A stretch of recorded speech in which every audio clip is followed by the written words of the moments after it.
But from 1941 until 1945, it was a place of terror. Because the bank was run by the Japanese, Yokohama Specie Bank it was called, and the Ipoh Club was the Japanese laundry. And they actually chopped up the bar called the long bar, which was one tree the full length of the building. They chopped it up for firewood. Coming around again to St. Michael's, that became the administration headquarters of the Japanese in Ipoh. So, this was a very Japanese area from 1941. Just before Christmas 1941, we saw the beaten, battered British troops retreating from the Japanese, crossing this Padang and going to stay for 3 days in the St. Michael's institution. They went there to gather their senses, be getting new equipment, and form a new group of soldiers called the 1st Battalion. On Christmas Day of 1941, they left here and went to Kampar, where they were going to stop the Japanese at all costs. Just 3 days later, the Japanese walked into Ipoh with absolutely no defense.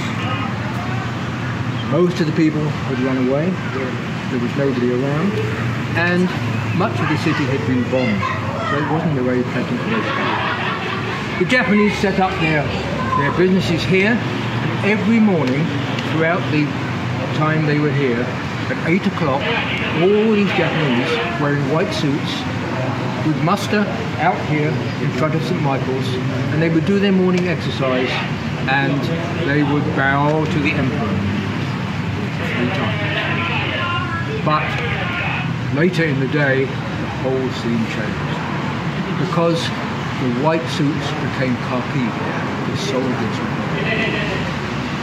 And the soldiers did something we call suk-chin. You know what suk-chin is? It's the Japanese for purification. They wanted to purify those Chinese who they believed were against them. And so they would line all the Chinese up. They would just go around and say, you and you and you and you, and they'd bring you here, and they would line them all up. And then one of two things would happen. The most ghastly was the informer, who'd be wearing a black hood, and he was probably Chinese. And he would go along and he would tap you on the shoulder. And when he did, you were pulled aside and made to kneel in front of the others. When he'd done his work,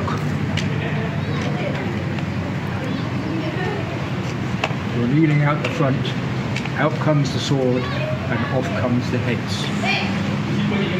Right here, through 1941, end of 41, 42, 43, 44. A regular occurrence. What do they do with the heads? They put them on poles, and they carried them around the town, and they put them up wherever they could find a space. So in the market, there would be heads staring at you when you were buying whatever you could buy during the war. There used to be a fountain, E.W. Birch fountain in Little India, which had 4 spikes around it. There was always 4 heads on there. An old man who lives here today remembers those heads, and it was very hard to get him to talk about it. But when he talked about it, he told me he would run past those heads, but on a bad day, a Japanese soldier would stop him. He would have to bow to the Japanese soldier, and the soldier would turn around and make him bow to those heads. He was terrible. It was not much fun. But the other suk-chin that took place here, in some ways, was worse for families, because every second one in the line would be sent to the death railway. You just went forward and they gave you a card. If it said go, you went to one side. If there was nothing on it, you went to the other side. The other side went home, everybody would go, went straight to the railway station, into the wagons, the goods wagons, and were taken to Thailand to build the railway. These were difficult times. Now, the Japanese left their mark here. They left their mark in the way of memories, but also we believe ghosts. Because St. Michael's alone has 3 ghost stories. Can you imagine 2 guards in the middle of the night at St. Michael's? They look out, and what do they see? A platoon of Japanese soldiers with no heads.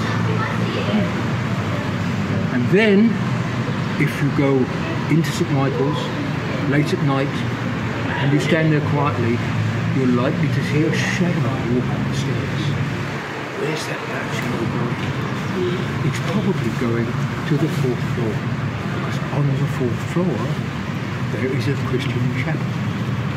And on the 4th floor is where the Christian brothers live. And if you go to that chapel early in the morning, you're going to find a black figure sitting there, facing the door where the brothers live. There's only one trouble: he doesn't have any head, just a bleeding stomach. You fancy going to St. Michael's tomorrow morning? So, that is what we have here. We have a lot of memories, a lot of bad memories, a lot of nasty memories. But today, let's hope that that never happens again. Now, I don't know what you think about the weather. Did they get any raincoats? They've got raincoats? Yeah, we got them. Because we're going to move from here down to, as you can see, along there.